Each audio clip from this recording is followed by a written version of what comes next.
2025 IPL এ Kolkata knight রাইডার্সের প্লেয়ার্সরা, Kolkata knight রাইডার্সের টিম ম্যানেজমেন্ট, কলকাতার কোটি কোটি সমর্থকের রাতের ঘুম কেড়ে নিয়েছে। কলকাতার সমর্থকদের আবেগ এবং ভালোবাসা নিয়ে খেলা করছে টিম ম্যানেজমেন্ট এবং প্লেয়ার্সরা।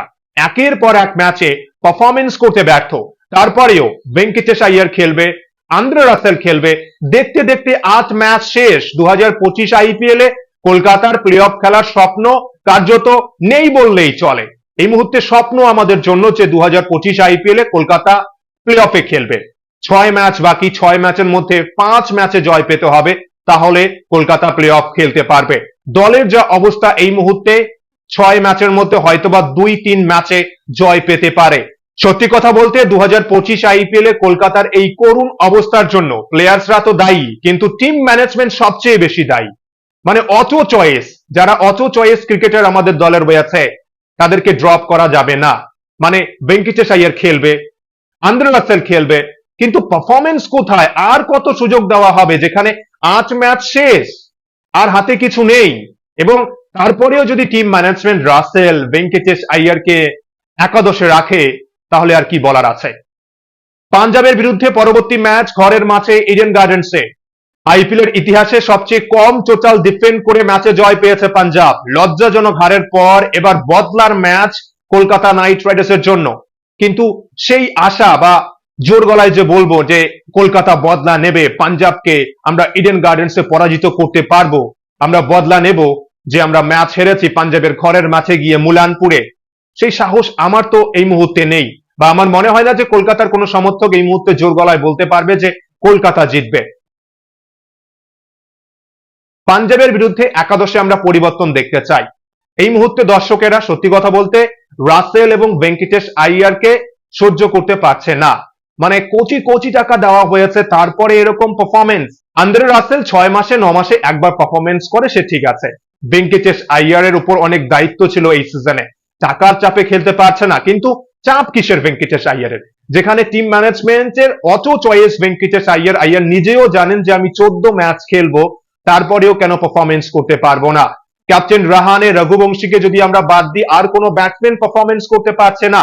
এবং টিম ম্যানেজমেন্টের শেখা উচিত, এবং টিম ম্যানেজমেন্ট ভুল করার পরেও শিখবে না। ব্যাটিং অর্ডারে পরিবর্তন, একাধিক ভুল ডিসিশন।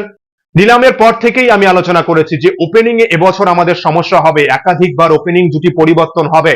ওপেনিং জুটি যদি শক্তিশালী না হয়, তাহলে কলকাতার জন্য চাপ হবে। 2025 আইপিএল এ বাকি দলগুলোকে দেখে শেখা উচিত টিম ম্যানেজমেন্টের যে টপ অর্ডার শক্তিশালী হওয়াটা কতটা গুরুত্বপূর্ণ। যে দল পাওয়ার প্লেতে 60, 70, 80 রান করতে পারে, সেই দলের জয়ের সম্ভাবনা 80%। আমি নিজেও বলেছি যে আমাদের ওপেনিং এর সমস্যা হবে, কিন্তু আমাদের মিডল অর্ডার শক্তিশালী। আমাদের মিডল অর্ডারে ভেঙ্কটেশ আইয়ার, রিঙ্কু, রাসেল, রমনদীপ রয়েছে, প্লেয়াররা ভালো পারফরমেন্স করবে। 2024 আইপিএল এ কলকাতা কেন সাফল্য পেয়েছে? গম্ভীর অবশ্যই একটা ফ্যাক্ট, কিন্তু কেন সাফল্য পেয়েছে, কোন কোন জায়গায় কলকাতা ভালো করেছে, এবং 2025 আইপিএল এ পুরোপুরি উল্টো চিত্র। একজন ব্যাটসম্যানও রাহানে, রঘুবংশীকে বাদ দিলে পারফরমেন্স করতে পারছে না। পাঞ্জাব কিংসের বিরুদ্ধে কলকাতা নাইট রাইডার্স ঘরের মাঠে কি ওপেনিং পজিশনে পরিবর্তন করবে? গুরবাজ মাত্র 1 ম্যাচ খেলেছে। গুরবাজও ধারাবাহিক প্লেয়ার না। গুরবাজ 8-10 ম্যাচ খেলার পর 1-2 ম্যাচে পারফরমেন্স করে, এবং ডিকককে নিয়ে কি আর বলার আছে।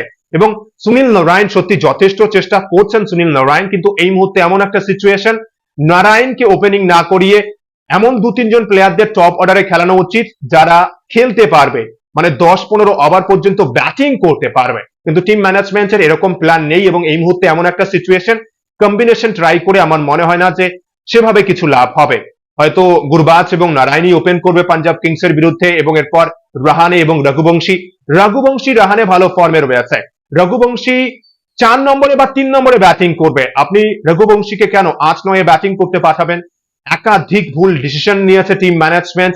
রঘুবংশীকে যদি ব্যাচ করাতেই হয়, টপ অর্ডারে করান। প্রয়োজনে রঘুবংশী নাম্বার 3-এ খেলুক, রাহানে 4 নম্বরে ব্যাটিং করুক, রাহানে আরো একটু দায়িত্ব নিয়ে খেলবে।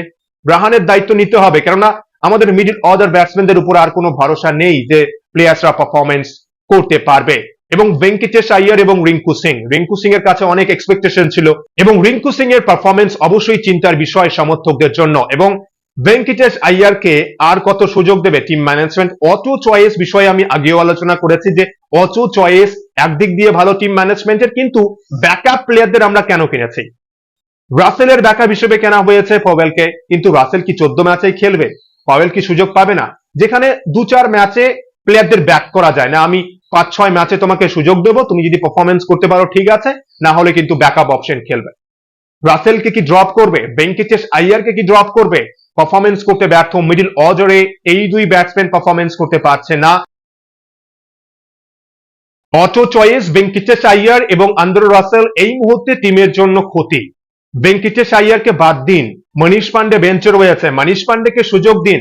মনীষ পান্ডে আমার মনে হয় যদি 5-6 ম্যাচে সুযোগ পায়, মনীষ পান্ডে ভালো পারফরমেন্স করবে, 2-3 ম্যাচে ভালো ইনিংস খেলবে বা অর্ধশতরানও তিনি করবেন। সুযোগ দিন মনীষ পান্ডেকে, বেঙ্কিটেশ আইয়ারকে ড্রপ করুন, দেখুন মনীষ পান্ডে ভালো পারফরমেন্স করবে। রানের খিদে রয়েছে, বেঙ্কিটেশ আইয়ারের বডি ল্যাঙ্গুয়েজ দেখুন, ফিল্ডিং এ বডি ল্যাঙ্গুয়েজ দেখুন, ব্যাটিং এর সময় মনে হয় টেস্ট ইনিংস খেলছে, রান চেস করছে প্রায় 200 রান এবং ব্যাটিং করার ইচ্ছে নেই বললেই চলে। বাদ দেওয়া হোক, 24 কোটি টাকা দিয়ে কেনা হয়েছে তো কি হয়েছে, আমরা সাপোর্ট করব সবাই, বেঙ্কিটেশ আইয়ারকে বাদ দিন এবং মনীষ পান্ডেকে সুযোগ দিন, অনেক হয়েছে। এবং রাসেলের ক্ষেত্রেও সেম কথা প্রযোজ্য, এবং রাসেলকেও বাদ দেওয়া উচিত। রাসেলের জায়গায় রোবমান পাওয়েলকে আমরা কেন কিনেছি?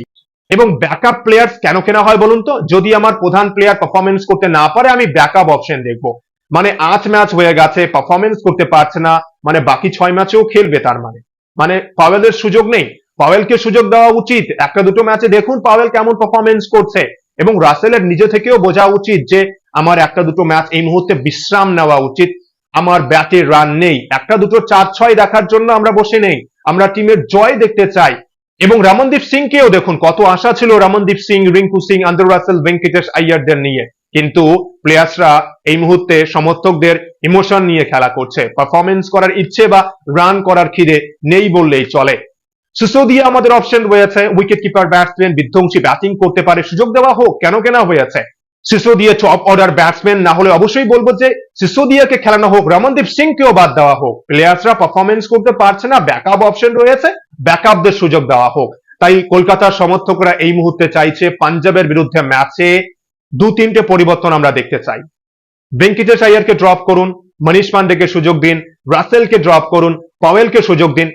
এবার বাকিদের সুযোগ দেওয়া উচিত যারা ব্যাকআপ অপশন হিসেবে রয়েছে। আমরা সাপোর্ট করব যেভাবে মূল প্লেয়ারদের সাপোর্ট করেছি, 2-4 ম্যাচে ব্যর্থ হওয়ার পরেও বলেছি না দল কামব্যাক করবে, কামব্যাক করবে, কামব্যাক করতে করতে 8 ম্যাচ শেষ।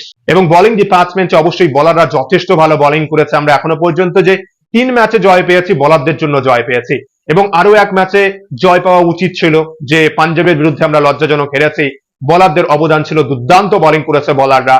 পিচ নিয়ে আমার কোনো কমপ্লেন নেই, কেমন পিচ হবে সে বিষয়ে মাথা ব্যথা নেই। এবং বোলিং ডিপার্টমেন্টে যদি একটু স্পিন ফ্রেন্ডলি উইকেট হয় তাহলে মঈন আলী খেলবে, তা না হলে আন্দ্রেক নকিয়ার অপশন রয়েছে। যদি ফাস্ট বোলারদের নিয়ে খেলতে চায় তাহলে আন্দ্রেক নকিয়া খেলবে, এবং হর্ষিত রানা, বরুণ চক্রবর্তী এবং বৈভব আরোরা।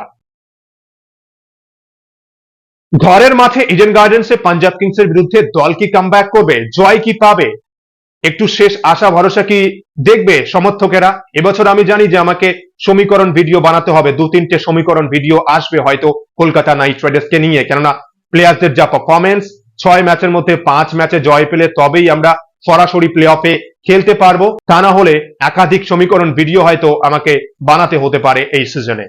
আপনাদের কি মনে হচ্ছে পাঞ্জাব কিংসের বিরুদ্ধে কেমন হতে পারে কলকাতার একাদশ, বা কেমন একাদশ নিয়ে খেলা উচিত?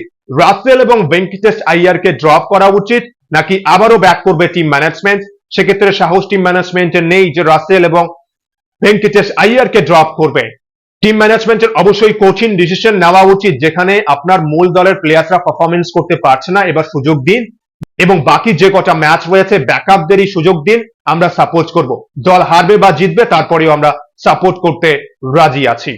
সমর্থকদের আবেগ নিয়ে খেলছে প্লেয়ার্সরা, কোটি কোটি টাকা পেয়েছে, এবং টিম ম্যানেজমেন্ট তো করতে পারবে না এমন ডিসিশন। এবং দর্শক হিসেবে এই কথা বলতে পারি যে কিসের 5 স্টার হোটেলে থাকতে হবে, 7 স্টার সার্ভিস চাই। আইটিসি রয়্যাল বেঙ্গলে না, ময়দানে তাবু করে দিন, ওখানেই প্র্যাকটিস করবে, ওখানেই রান্না করে খাবে, ইডেন গার্ডেন্সে হেঁটে হেঁটে গিয়ে ম্যাচ খেলবে। যদি ভালো পারফরমেন্স করতে পারে তাহলে হয়তো ধর্মতলায় একটা 500-700 টাকার রুম দেখুন, সেখানে থাকবে। যা পারফরমেন্স এই মুহূর্তে, 5 স্টার ফ্যাসিলিটি, 7 স্টার ফ্যাসিলিটি, রাজার মতো জীবন, দর্শকদের কষ্ট দিয়ে ইমোশন নিয়ে খেলা করছে, এবং ওনারা তো এমনিও কোটি কোটি টাকা পেয়েছে, পাবে।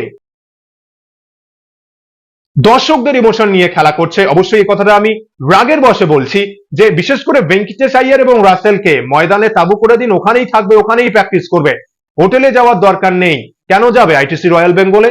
ওখানেই প্র্যাকটিস করুক, যদি ভালো পারফরমেন্স করতে পারে তাহলে গিয়ে থাকবে হোটেলে, না হলে ওই চেঞ্জ করে মাঠেই থাকুক। এটাই শাস্তি হওয়া উচিত প্লেয়ার্সদের। ভালো পারফরমেন্স করতে পারলে হোটেলে গিয়ে থাকবে, না হলে ওই মাঠেই তাবুতেই থাকুক, যেখানে ময়দানে খোলা মাঠে তাবু করে দেওয়া হোক প্লেয়ার্সদের। অবশ্যই এটা আমি আমার রাগের বশে বলছি যে প্লেয়ার্সরা ইমোশন নিয়ে খেলা করছে, বিশেষ করে টিম ম্যানেজমেন্টের বেশি দোষ। আজকে এই টিম ম্যানেজমেন্টের জন্য এই কলকাতা নাইট রাইডার্সের এই অবস্থা। গম্ভীরই কলকাতা নাইট রাইডার্সকে 3বার চ্যাম্পিয়ন করেছে এবং 2024-এও চ্যাম্পিয়ন করার পেছনে চন্দ্রকান্ত পন্ডিতের যে কোনো কৃতিত্ব নেই, এবং সবাই গম্ভীরকে কেন কৃতিত্ব দিয়েছিল সেটা 2025 আইপিএল এ প্রমাণ। আপনাদের মতামত শেয়ার করবেন কমেন্ট বক্সে। পাঞ্জাবের বিরুদ্ধে কেমন একাদশ হওয়া উচিত, আপনাদের এই মুহূর্তে দাঁড়িয়ে কি মনে হচ্ছে কলকাতা নাইট রাইডার্সের টিম ম্যানেজমেন্ট, কলকাতা নাইট রাইডার্সের প্লেয়ার্সদের নিয়ে, অবশ্যই কমেন্ট বক্সে নিজেদের মতামত শেয়ার করবেন। আমি যদি কিছু ভুল বলি অবশ্যই ক্ষমা করবেন, এবং ভিডিওটি ভালো লাগলে লাইক, কমেন্ট ও সাবস্ক্রাইব করে খেলাধুলোর সমস্ত আপডেট পাওয়ার জন্য চ্যানেলটি সাবস্ক্রাইব করে বেল আইকনে প্রেস করবেন ভিডিওর নোটিফিকেশন পাওয়ার জন্য সবার আগে। সবাই ভালো থাকবেন, সুস্থ থাকবেন। অসংখ্য অসংখ্য ধন্যবাদ সকলকেই।